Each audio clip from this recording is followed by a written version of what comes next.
All right, guys. Hope you're having a great day. Welcome to B2B Mentors. Make sure you're seeing this. If you're hearing this, share it out. Okay. Please drop any comments, questions as we're going along.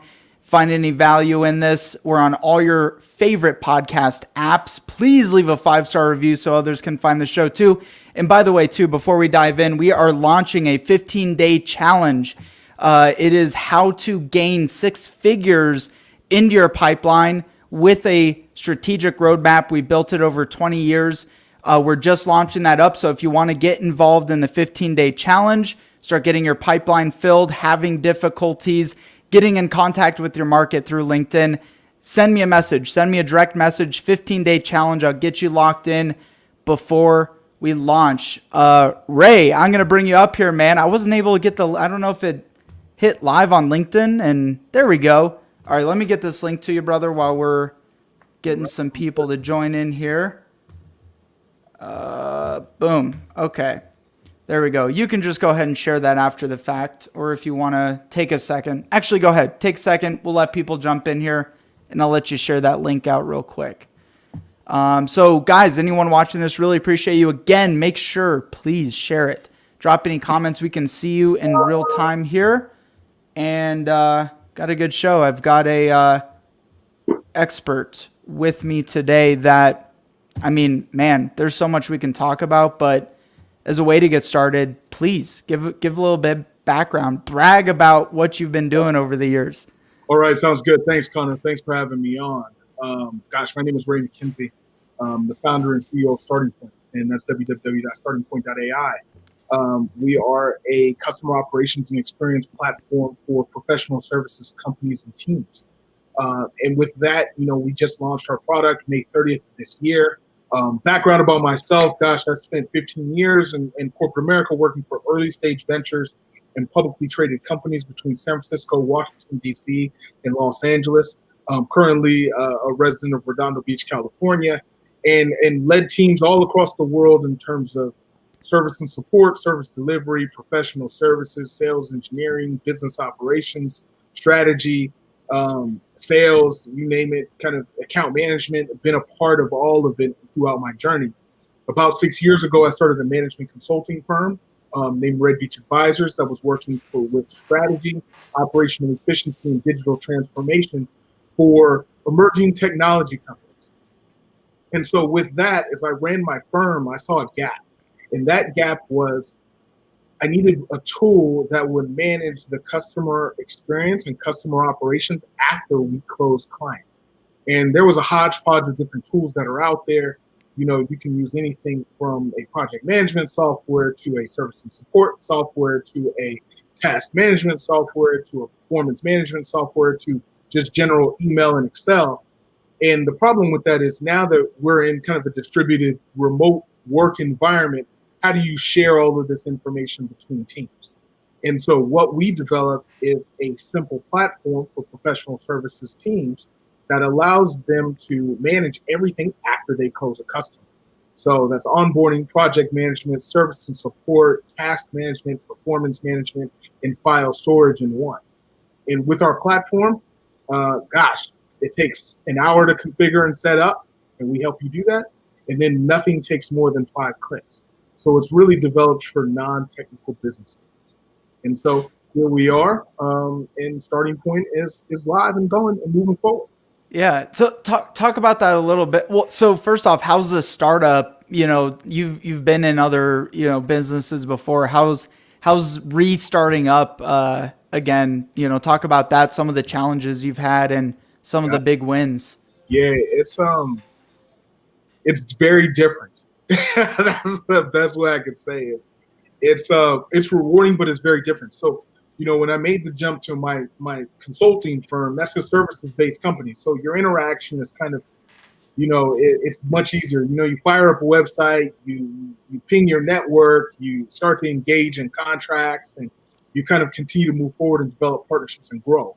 With a SaaS-based company, it's a completely different exercise, because you're actually building a scalable software that other people can use. And then on top of that, you also have to develop, is this something people want? And then with that, You build something people want, and then how do you tell the masses about that product? And then you've got marketing, you've got messaging, you've got pricing, go to market strategy. You've got to maintain the operational environment, the technology, and keep innovating. So making sure that your product continues to really provide purpose and solves a challenge for companies through value. And with that, there's a lot of different things that are going on, a lot of moving pieces, and that's just a challenge, and then picking the vertical, who you're solving the problem for, and really talking to businesses and getting a lot of their feedback. Whereas if you're a professional services firm, you're an expert in your space, you know what you're going to provide, you've got a methodology you're going to use, and this is it, and it's real cookie cutter, boom, boom, boom.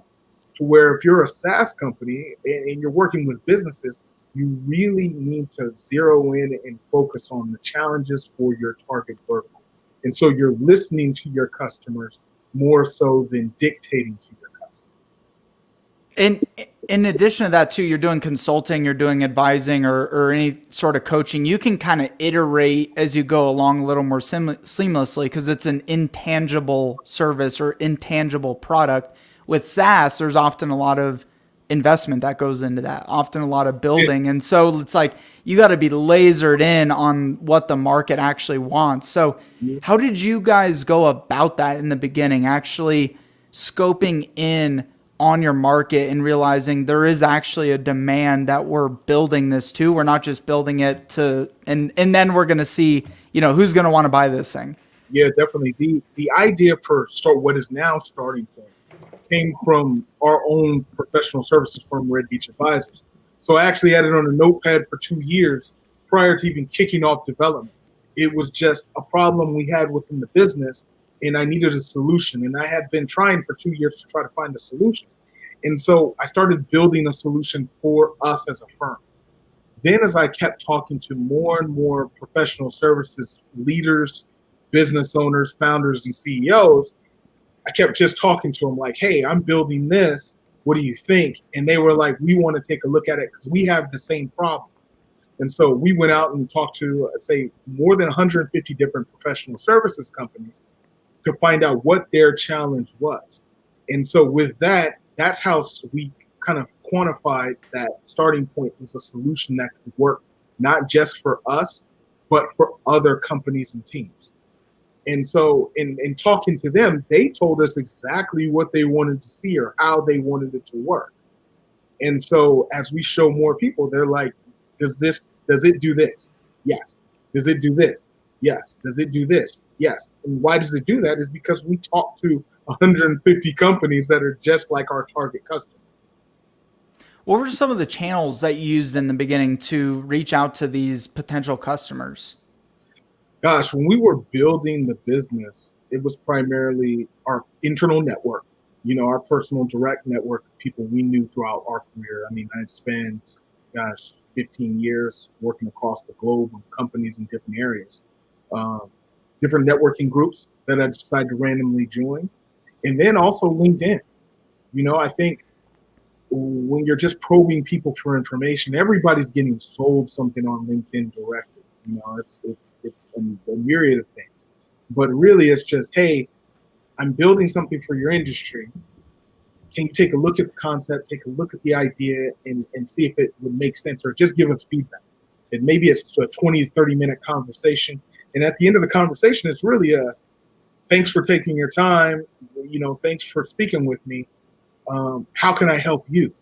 And then if you can provide value back to them while they've given you value, that just strengthens the relationship. And then we're able to circle back and then also say, hey, we've completed the project. We've completed the feedback you've given us. Take a look at the product. Maybe there's something that helps you. So it kind of organically helps us build our sales pipeline. Yeah, because people don't like to be sold, but people love giving feedback, and they love giving input and love giving recommendations. And at the end of the day, you've got some new clients out of it. Yeah, people love to be heard, especially when it's something that is a pain point for them. 100%. So one thing we talked about was value prop, which is difficult, and you've been through other organizations. And how you mentioned you have some just ideas and thoughts for others on refining that value prop. How have you done that? What kind of recommendations, especially now in the noisy world we're in, what does that actually mean, and how should people refine that value proposition? Yeah, I think one of the challenges that we had specifically was we talked to a lot of service-based companies and professional services firms. And while they all had the same problem, nobody could quite verbalize that problem succinctly in one way. They just say, when you explained it to them and walked them through it, they were like, that's a problem we have. But you need to zero in and get down to that value within, a sentence or two or 20 to 30 seconds. And really that just took refinement. We went through multiple product marketing docs, messaging guides, messaging documents, and just kept trying to refine it and then talking to people and seeing what resonated. So just like you and I are talking, we'd have the conversation about starting point.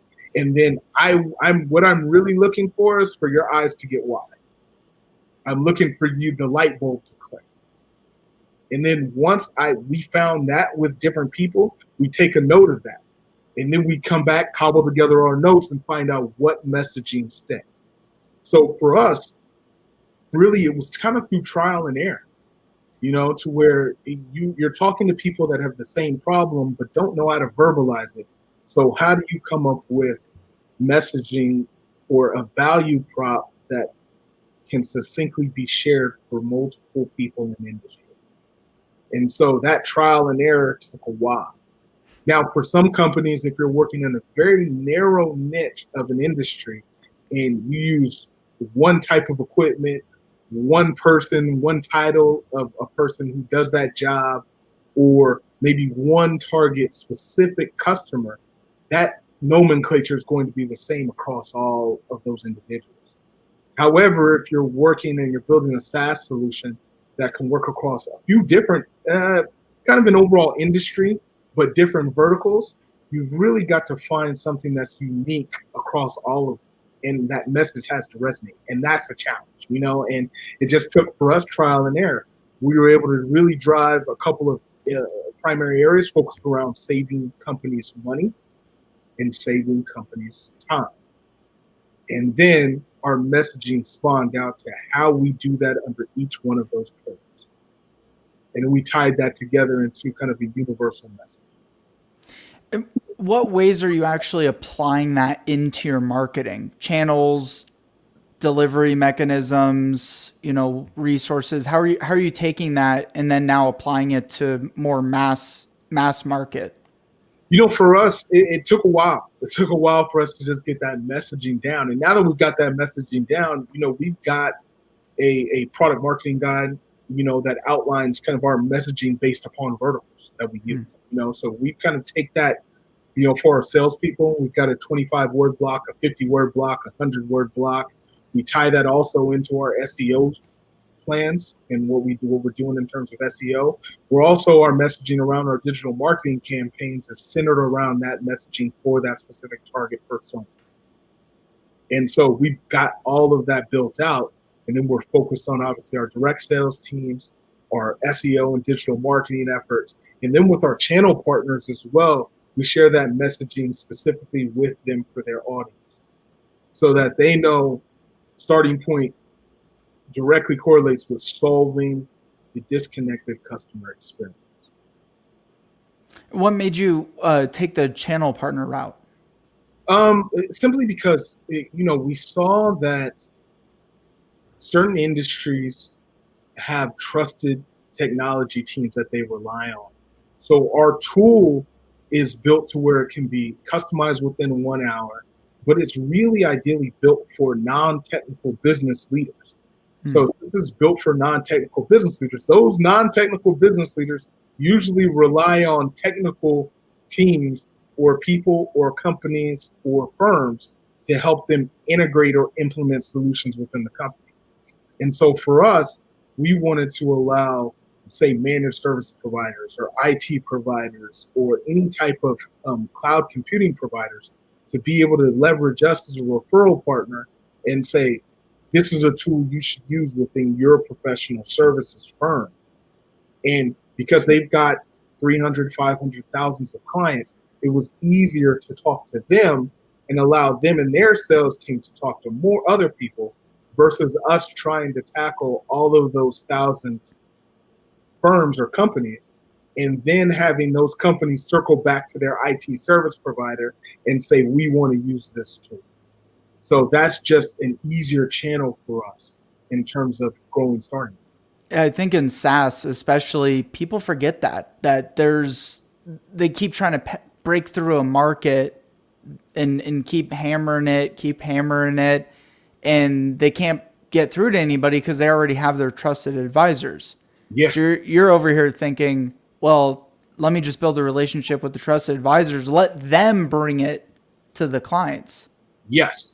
I think it depends on the relationship with the people and the decisions that are made for some of these companies. Sometimes they'll take a look at a solution and they'll say, we want to use this, let's make it happen. Versus, hey, I'm not sure, let me talk to my tech guy or my tech gal. And then from there, you've got to go through another layer of demos and examples and does it work or does it not work? And that solves that challenge for them. And so, we've tackled that. We've tried to continue to approach that angle. It's worked relatively well. We have some fantastic partners. And as kind of we continue to grow the product and service, hopefully our relationship with our partners will continue to grow too. You've honed in your messaging. You've led a lot of that with customer experience. It's for a lot of people, it's just a big kind of woo-woo word in a lot of ways and means 10, 20, 30 different things. What is customer experience? So for us, and how we classify that for StartingPoint is everything after you close a customer. And how do you manage that? And so you can use that. Customer experience can span, going through an interface and managing the interface and making it easy to navigate and easy to execute commands and things of that nature, versus for professional services firms, where the goal is, once I close a client or customer on this end, how do I make sure that my client or customer has a smooth relationship with us and they're able to see everything that we're doing to service that customer or client? Because the challenge that we have in terms of professional services firms is there's a lot of them out there. And you can choose one versus another. If I don't receive an acknowledgement to an inquiry I send in, I'm not happy. If I don't have visibility into a project, I'm not happy. If my onboarding isn't necessarily taken care of, I'm not happy. If I'm talking to you, Connor, and you're the representative for the client, and I send you a message, and then you're out for 2 weeks on vacation or whatnot, then I call into the firm like, what's going on? Nobody else knows. They've got to call you on vacation. That's dissatisfaction. And so with that customer experience and customer operations, everything after you close a customer is paramount. Visibility, responsiveness, making sure somebody owns what's going on, communication inside the business and inside the firm. That all leads to a positive experience. And if you have a positive experience, it works out well. And more than likely, your client or customer is going to continue to provide more projects, engage you more, and say, I had a great time with this firm. They delivered on time. I had no questions. If I did have a question, they got right back to me. Everybody within the company treated me as a priority within the company.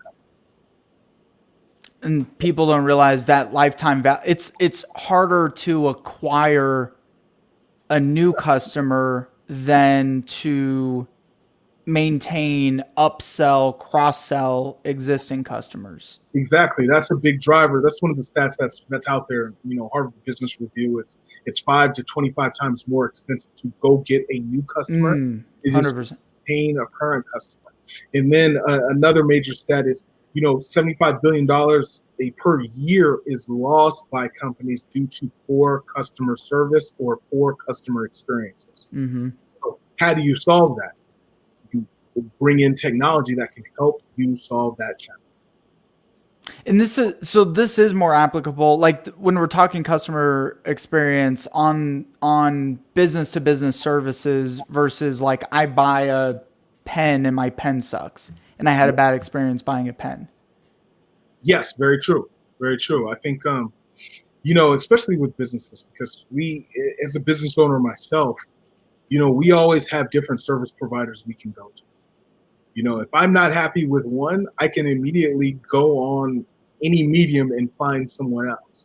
But if I'm picking a company that I don't have a relationship with, and we're starting to build a relationship, that can be derailed just solely through a bad experience, lack of response, lack of communication, um, any missing of deliverables, things like that. That leads to a bad experience. And then I just decide as a company, well, thank you for your time. This didn't quite work out. I'm going to go with this other firm. And it's Right. really easy for us to do so because there's a lot of different firms that are out there. 100%. So Ray, and winding things down here, anything else you feel that is very high impact and could be actionable for CEOs, the business development leaders, the entrepreneurs that are listening? Gosh, I think sometimes I think the big thing that we can kind of take out of this discussion is, your customers and your prospects want to be heard. And if you listen to them, they'll tell you what they want. And by them telling you what they want, that can allow you to feed that back into the business to improve your products and services or deliver solutions that can drive more value. Sometimes from a business development perspective, it's all about sell, sell, sell. Sometimes you also need to listen, listen, listen. Mm. And through listening, your customers and your prospects will guide you in the direction that which you need to follow. And then if you listen to them and you incorporate it into the solution or incorporate it into how you pitch or how you sell or what the true value is for them, it makes life a little bit easier. And What are some of the sorry, go ahead. no, with that solves a bit of the challenges. What are some of the main resources, books, events, anything? What are some of the main or even people that you're studying right now? Gosh, I say book wise, I've got a number of books behind me, as you can kind of see. Yeah. Um, some of the books I've loved to read um, is Blue Ocean Strategy. That's a big book for us as kind of a startup. Um, kind of Playing to Win is another book that I've seen that's out there. Um, this is a book called You Are Not Smaller Than the Room as well, Hmm. which is a good little short, brief read in terms of sales. And then Is that about like energy? yeah, it's more Energy. it's more of a sales short sales guide, talking more about you know making sure you've got all your ducks in a row in terms of motivation and how you're approaching sales and knowing that you're capable of doing that. And so I really like this book in terms of strategies that helps you boost relationships. Because a lot of the sales that we have are relationship driven. Which is if I can provide value to you, and then that's where we kind of start this relationship. And the more I foster that relationship, the better things go. Another book I'd say is Strategy Needs Strategy. That was a good one for me. Oh, you cut out. Say that one more time. Your Strategy Needs a Strategy. It's a good book. Cool. And then process wise, I'd go with a book called Predictable Success, which helped Prediction. kind of develop kind of the process and how you execute on certain items. Beautiful. Cool. Love it, man. Leaders are readers, brother. That's Yeah, it. definitely. Definitely. And so that's those are kind of some of the key points. I think as salespeople, just focus on listening to your prospects and your customers. And they'll kind of provide guidance, and they'll tell you where your value is, or what your value prop is, or what they like about the solution. And a good thing now is, we can do video calls, so I'm no longer just on the other end of a phone, just trying to figure out their understanding, liking it or not. I can just solely look at their face and say, they got it. And that helps so much. I was just on a call just prior to this and went through the same scenario. Kind of losing you there. So with that, Ray, what best way people find you, follow you, get into contact with you? Gosh, I'd say definitely I'd love for everybody to visit www.startingpoint.ai. That's fantastic. You can contact me on LinkedIn. That's Raymond McKenzie on LinkedIn. You can also follow me on Twitter, RayMC209. And you can also follow the company Starting Point at StartingPoint AI on Twitter. And so you can find us there. And so those are kind of the best places. Visit our website. We offer a 14-day free trial as well as the software. So contact us. We'll give you a 14-day free trial. And we'll also kind of walk you through getting it set up for your company and your team. Cool. Thank you so much, man. Really appreciate that. Go give this guy a follow. Those of you listening after the fact or right now, again, please make sure you share this. Share it with others. We're on all your favorite podcast apps. Leave a 5-star review so others can find the show too. And we'll see you over on the next one.